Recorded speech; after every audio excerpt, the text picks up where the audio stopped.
Hello YouTube friends, thanks for tuning in. Ben here, and today's topic is not the most pleasant one, but I do share these kind of things because maybe you can benefit from it. But I ran into a bit of what I'll call buccochromis bad luck, and let me just get right into it and I'll tell you what happened, and then you can certainly share your comments and thoughts below, and I thank you so much for tuning in.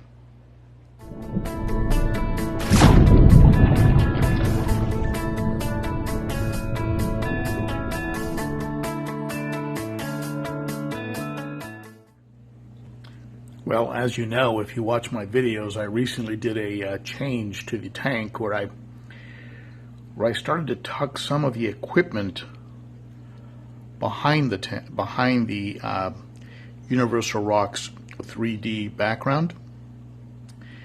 And so my heaters and my intakes are back there, and I have a couple power heads back there that are helping to suck water into the area behind the background. And also there's a little bit of an overflow right above the output of the fluval and the sun, which you can see there. So when I was messing around with that background, what happened, and I don't think it happened after I positioned the background into place, because the gaps on the edges were too small for any fish to get in except for the flat bushy-nosed pleco. But what happened was, I think while I was messing with it, the buccochromis spectabilis got back there.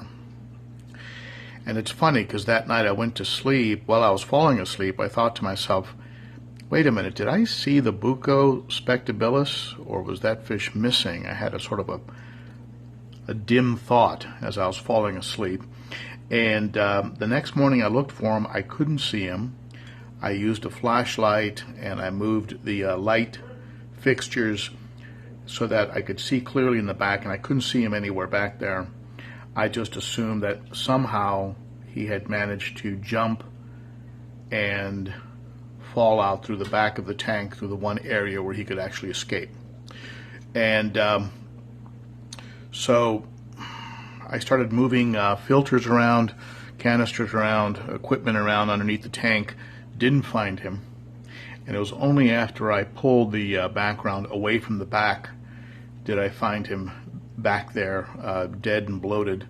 Not sure why he would have died so quickly. It was only just a few days, because I mean, these fish, they'll go for several days without food, so I'm not sure exactly. Maybe he was already in trouble. I don't know what was going on. At any rate, that's what happened to my spectabilis. And then my buccochromis nototenia, my bucconono, who had recently overcome a funny ailment where he got some small bumps on his body. And if you look at some of my prior videos, you'll notice that he was gasping a little bit. I treated the entire tank with API General Cure, and the bumps went away. I assumed he was on the mend, but he was continuing to breathe with a little bit of a gasp. But his bumps had gone away, so I assumed he was actually getting better. As it turns out, I guess what actually happened was that he suffered some type of damage to his gills, or perhaps had some type of parasite that had dug in too deeply around the gill area, preventing him from breathing and or breathing as smoothly and clear and easily as he should have been. And so I lost the buccochromis nototenia. So that's a shame. You know, I really like that fish. I grew him up from a juvie. That was what I experienced, and sorry to report, that kind of stuff happens. So what did I learn? Well, sometimes a fish can appear to be on the mend, but sometimes they can have irreparable damage and cannot really recover from that damage. And so I'm going through some learning experience here, hopefully that you can benefit from. That being said, and not to end off here on a negative note, I want to show you something that's coming up. Here's the area where the 60-gallon would normally be.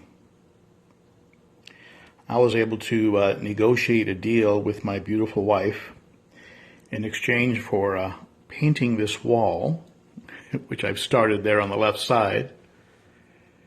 I've repositioned the 60, so it's right here.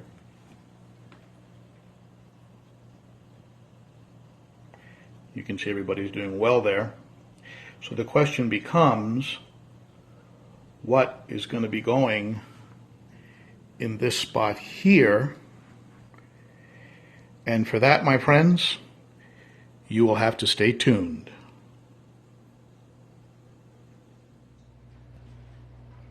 So there you have it, the life of a fish keeper with its ups and downs. These things certainly happen. You learn to kind of roll with it.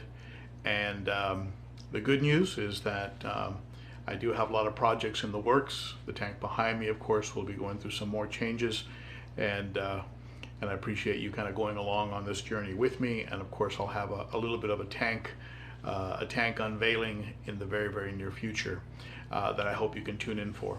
So that's it for now. Thank you so much for your support of the channel. It has been a great year of great growth.